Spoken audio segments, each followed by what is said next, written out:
morning and welcome. This is Dr. Susan, and I welcome you to the Play and Learn series. And today, happy Valentine's Day. We have a little bit of a very lovely little book that I wanted to share with you kids. And it isn't about Valentine's Day, but it's about the underlying reason and the underlying experience that we get from Valentine's Day. I know there's toys and there's stuffed bears and there's flowers and candy and all kinds of things that go along with Valentine's Day for people to show their love for one another. Moms and dads and kids to moms and dads and grandmas and all of that. It all kind of ties together. And the book that I picked for this, and I'll explain my reason behind it after we read the story, but the book is The Magical Cap, and it is by Flavia. And Flavia is a lady that is an artist that creates cards. And we'll read the rest of it when we get into the first page of the book. But it's a cute story, and it's a fun story. I think you kids will like it. But it kind of talks about love. And so I thought you might enjoy that for this morning, or anytime you happen to view it. All right? So let's get started with that. And then we'll go into the other parts of the book. All right, so here we go with the story. And I wanted to read this because I thought it was really fun to recognize and know. But from his home on the other side of the moon, Father Time summons 8 of his most trusted storytellers to bring a message of hope to all children. Their mission was to spread magical tales throughout the world, the tales that remind us that we all belong to one family, one world, that our hearts speak the same language, no matter where we live or how different we look or sound, and that we each have the right to be loved, to be nurtured, and to reach for our dreams. This is one of those stories. And it says, listen with your heart and share the magic. All right. The magic cat, Flavia Whedon, I believe it is, and Lisa Gilbert is the illustrator. But it's a Flavia Dream Maker story. Once upon a time, a mother and her young son lived in a tiny village near a forest. Although they were very poor, their home was warm and filled with love. Isn't that pretty? The mother worked very hard, sewing for wealthy neighbors, baking bread and pies for their fancy parties, and taking on whatever odd jobs they would give her. But at night, when her work was done, she and her son would sit by the fire, sharing stories and dreams and precious time. The boy didn't have all the toys and playthings that neighbor children had, but he never complained or wanted more, because he knew he had something far more valuable. One day, in the midst of a very cold winter, the mother took whatever scraps of thread and yarn she could find and made her son a cap.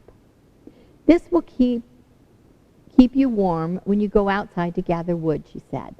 It's not fancy, but it is made from my heart. The little boy was very pleased with his cap, and he thanked his mother over and over.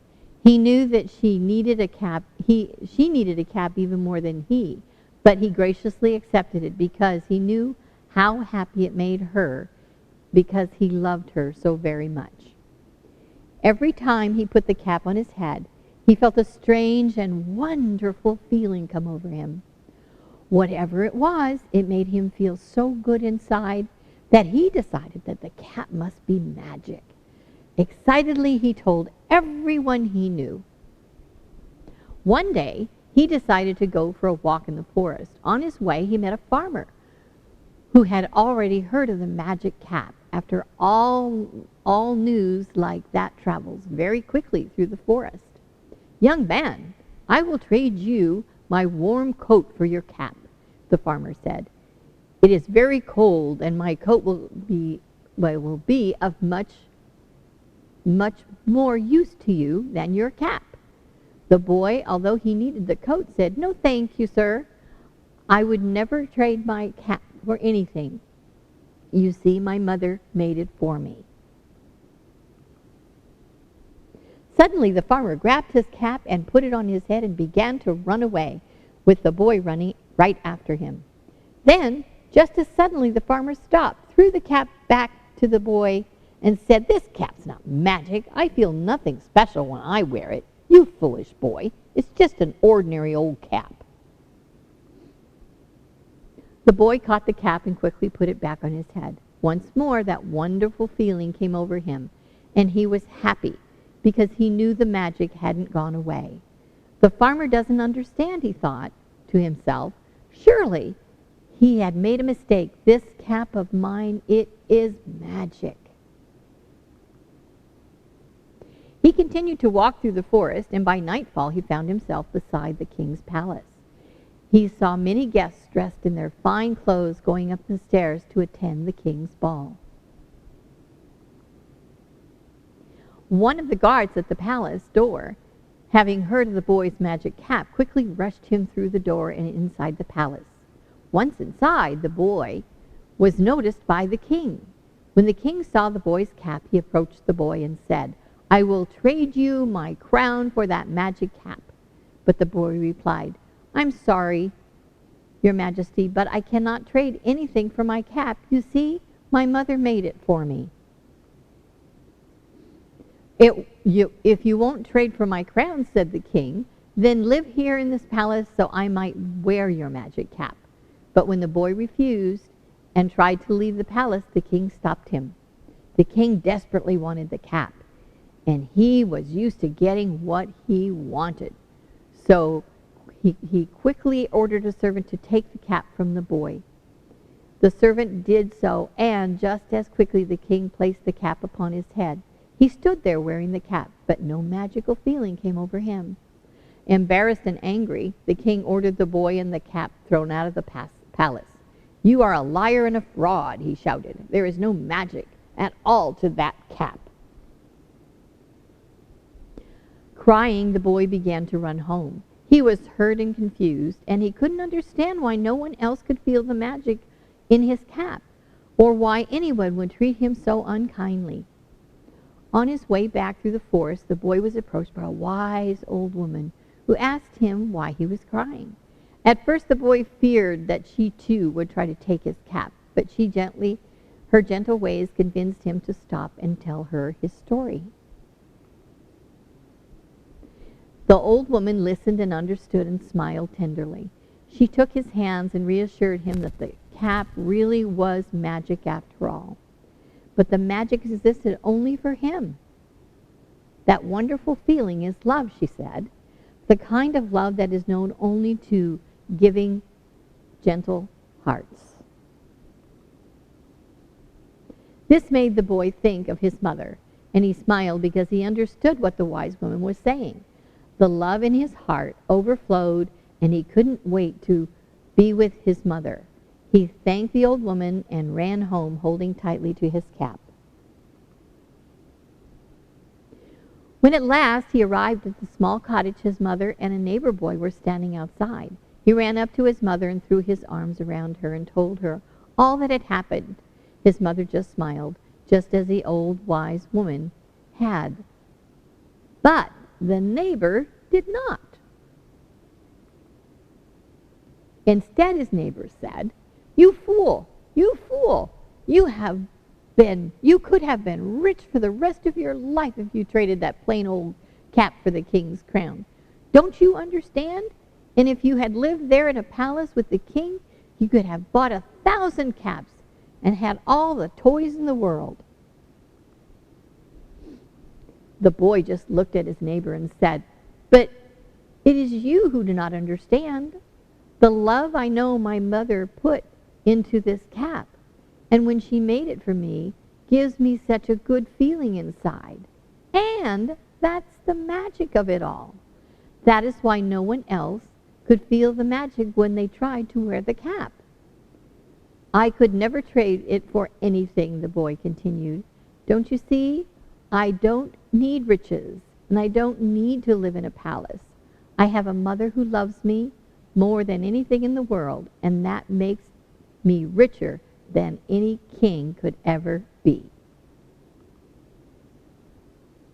As the neighbor walked away, the young man hugged his mother, and she kissed him, and together they walked to the cottage. The little boy and his mother had learned something their hearts already knew, that the giving of love is itself the greatest magic of all. And that night, as they sat there by the fire to exchange stories and dreams, the boy's cap seemed to shimmer like gold.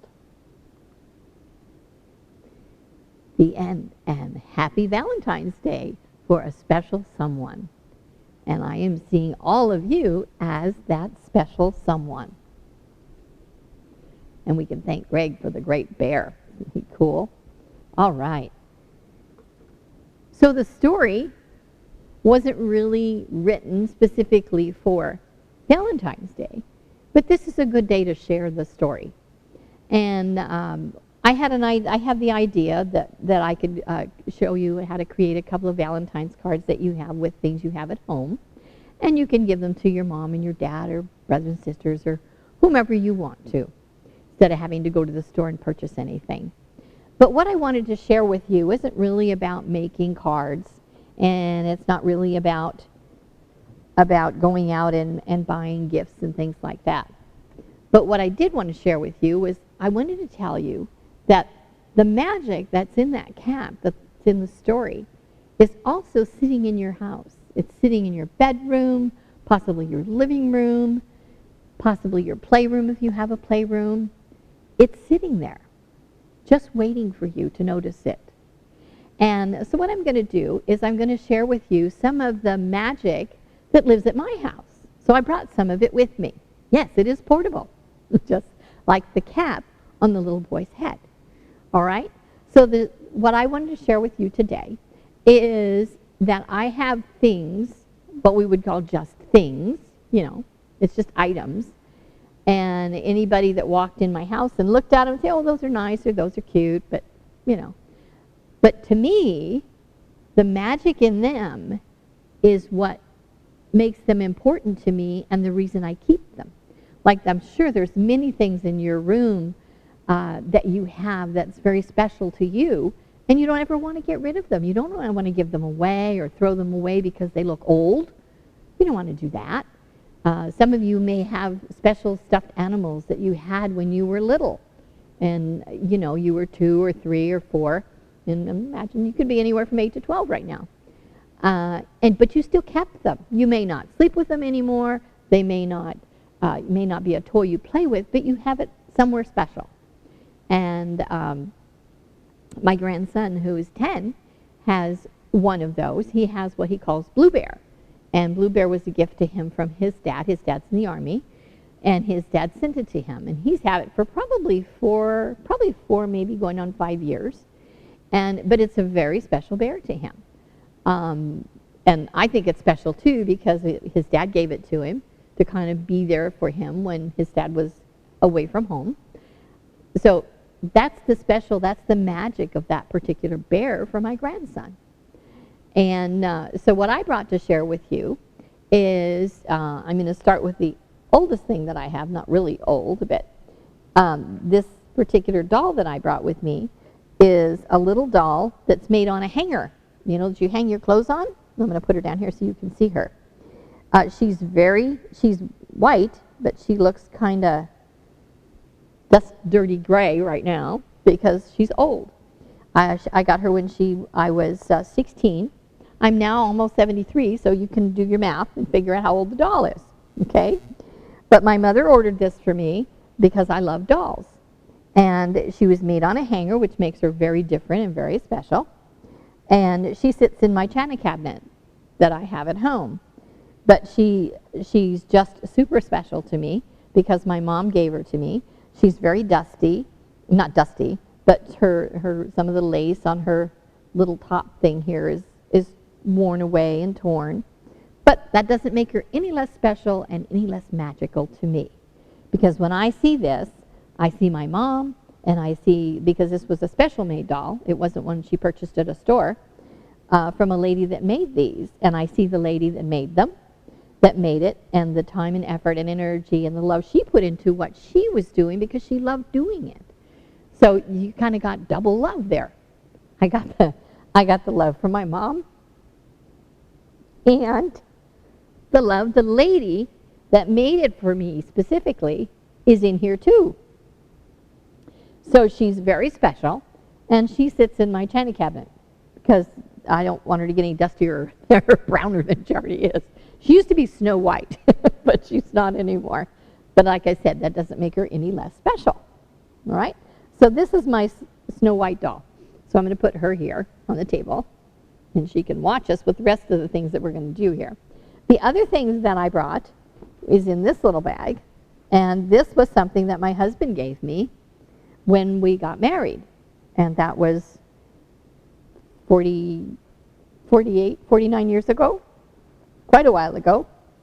And it's a charm bracelet that he had made for me, and it has on it, I don't know whether you can see it, I'll lay it down here. It has a painting palette because I love to paint, and it also has a little Santa Claus from our first Christmas. And we went to a couple of places that we went that he bought charms for me. And this one here says My Little Angel. But this is I've had this since 1971. So I've had that for a very long time too.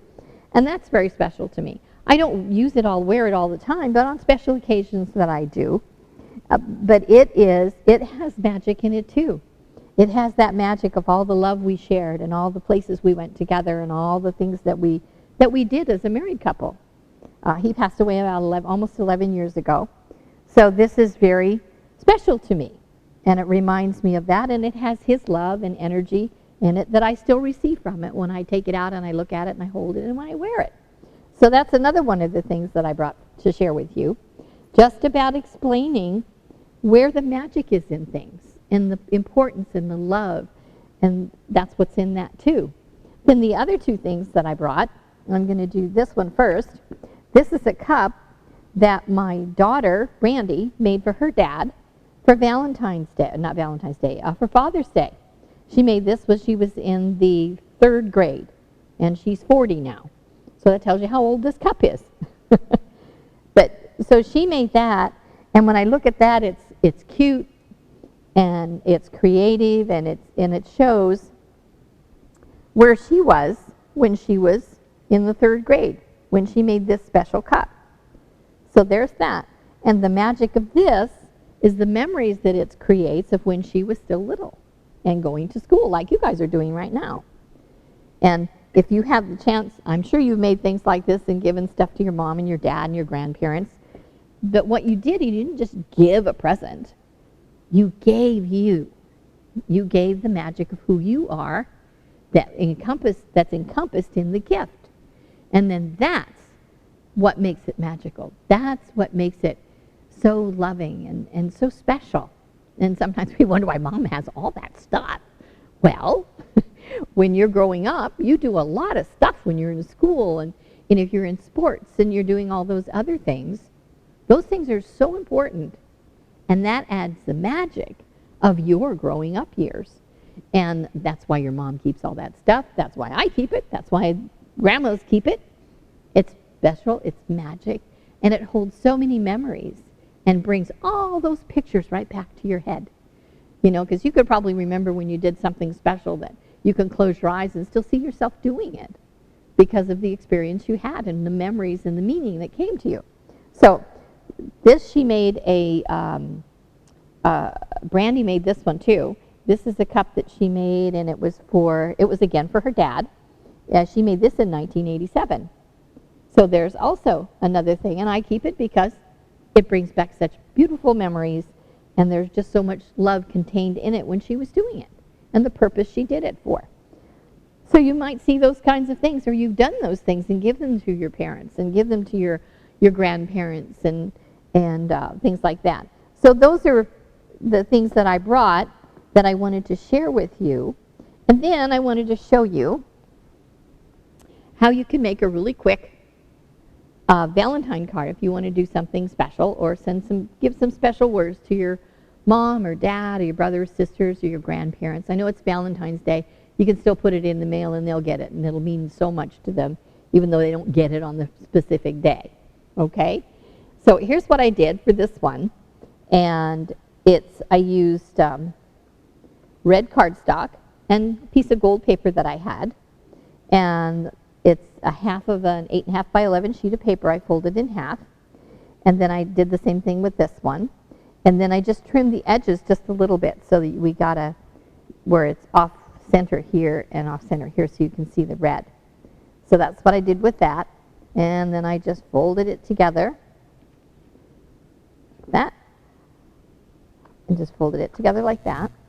And seeing that I didn't have a stapler, and when we don't have things we need to make something, we think of something else to fix it with. So that's what I did. So I have what they call a long neck stapler that would reach up to here, and we could put a staple here and that would hold the card together. But I don't have it on hand, so what can I do instead? So what I did instead, and so that's step one right there. Actually step two, because you folded paper. And so what I did here is I went ahead and I cut out a red heart right here. You can see it where it sticks out. And I put glue down the center, and I glued this side, like that, this side of the card. You can see it without it. So I glued the heart right across here, and that holds it to this side instead of using a stapler or tape. Tape wouldn't hold it the right way. And then I repeated the same thing on the other side. So it adds more decoration to your card and kind of makes it two-dimensional. So that makes it kind of cool too. So then you can write in your card whatever you'd like to say for Valentine's Day. So I did that. Now the hearts, where's my other piece of paper? Oh, here it is. How I made the heart is I just folded the paper, the red, this is another half of the red paper. I folded it in half longwise, like that. This is an easy way to make a heart. You make like a question mark. So you just come around like this, big bump at the top, and the point at the bottom. I think you can see that. I think I'll go over it with one of the black pens so that you get a better view of what the heart looks like once you do that. Let me get a dark pen. Here we go. So I'll do that. That way you can see it better.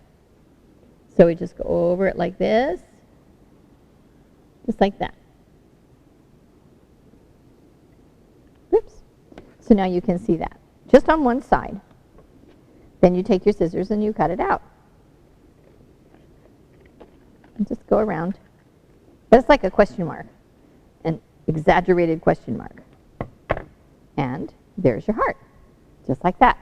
So you cut two of those out, you cut it twice, and then move this over here. Then you take this, well, here's the one I was working on, and you lay this, your first side of your center part of your card, and I just used glue, put a little bit on a paintbrush, and I just put glue on the back, just down the center. You don't have to glue it all over, but just down the center, just like that. And so if you didn't go to the store, or you don't have funds laying around to run around and go get a card, honestly, this means more to moms and dads and grandmas and grandpas and stuff that you actually made it yourself. And again, it doesn't have to be a heart. It could just be a circle. It doesn't have to be. So then you fold, and then the heart sits up a little bit. And then you flip it over, turn the center part of your card over, and you repeat the process. So because I've done the heart so many times, I really don't have to write it down. I just look at the paper and cut it.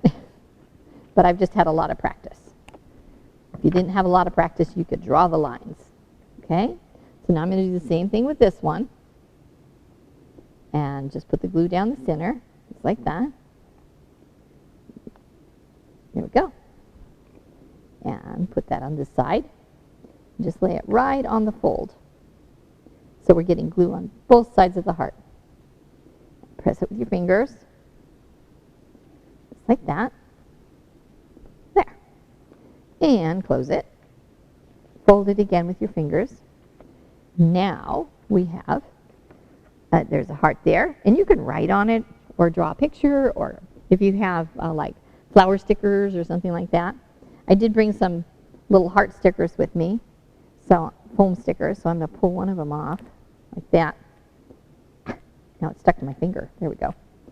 And I think I'll stick that right in the middle too, because that's really jazzy. So there's sparkle on one side. I don't think I'll sparkle the other side. And on the inside, I just brought a bunch of these little hearts. Here's a pretty white one. Let's put that on the front because that really shows up. So if you have stickers, you can use your stickers. Or you have crayons and markers and things like that. You can make little hearts all over the place if you want to. So I'm going to put that heart there. And I think I'll embellish it with, I have a gold pen. And I'll just put some well, that doesn't show. Guess we're not using that one. So I'm not sure what's going to show up on this red. We'll try different things. This is pink. Well, pink shows up okay.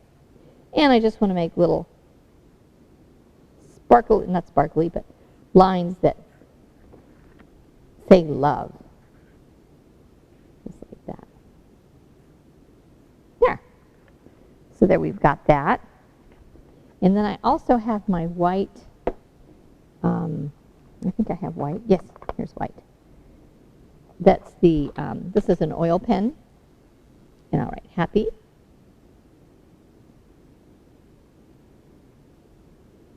It's happy. And then Valentine's Day.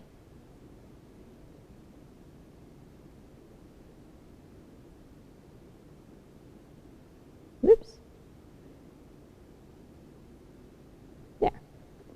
The Happy Valentine's Day on that side. They're easy to do. And if you just have 4 pieces of paper, you can do that. And you can make designs on the inside and write on that side. Or pictures. You can make pictures, draw pictures. So that's a quick way of making a Valentine's card at home. So if you haven't made one yet, and you'd like to give one to your mom or dad for at dinner time, you can do that. So that's the Valentine's thing right there. And remember and think about all of the wonderful things that you have that you keep and you look at. And when you look at it, you just get this warm feeling, just like the little boy when he put the cap on his head because his mom took the scraps and the yarn and cut it out and sewed it together and made it specifically for him. And I'm sure that each stitch that she put in there, she was thinking about him when she was making that. So those are the kind of things that you can do, as I know that when my daughter Brandy made her cups, she was thinking about her dad when she did the decorating. When she decorated these cups and put these little hearts. Looks like little hearts running across on a path with legs. It's cute. But that she did that. And she created that. And I'm sure she was thinking about her dad every time she picked a new color and decided what to put on the inside of the cup. That was what was important to her. And that was the love she was creating and the magic she was creating in that cup. And what I get from that is that I have this in my china cabinet. And when I see it, guess what I think of? I think of Brandy. I think of her dad. And I think of the fun they had together and all the different things that they did together. So that's the magic. And the magic is the love that you create from who you are and the gift you want to give to someone else. So I hope you enjoyed the story. It's a great story. And the little hints on how to make a Valentine card for at home. You don't have to just use this for Valentine's Day. You can just make this. You can do birthday cards or just a hello card. It doesn't have to be for a specific reason. Just because I love you. You can make cards like that. And that makes lots of magic for your mom and dad and for your grandparents and your aunts and uncles, just your family, and maybe even just your friends. That would be magical to them too. So that's some of the things that you can do. I'll put the card down here so you can see it. So, and then, and I wanted to share my doll with you because how important she is to me. And because she was a gift from my mom, and the friend that my mom had that made it for me. So when you have something that's important to you and you see it and you get a feeling from it, when you look at it or you wear it or whatever it happens to be, or you play with it, you recognize and know that it took a variety of people to put that together to give you that feeling. So I wanted to wish you a very happy Valentine's Day. Enjoy the rest of your day. And just remember, you're always loved, and the love you are is the love you give. Thanks very much, and look forward to seeing you again the next time. Take care.